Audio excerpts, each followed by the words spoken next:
In this tutorial, I'll show you how to customize headers in Weebly. Let's get started. Sign into your Weebly account and open the website you want to edit. Click Edit Site to open the website editor. In the editor, click the Pages tab and select the page whose header you want to customize. In the page settings, find the header type option and choose the header style you want to use.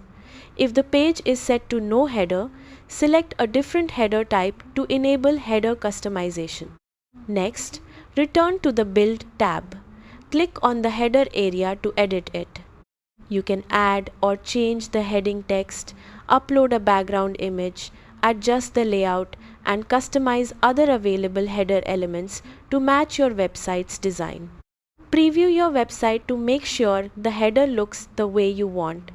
When you are satisfied with the result, publish your website to make the changes live. That's how to customize headers in Weebly. Thanks for watching.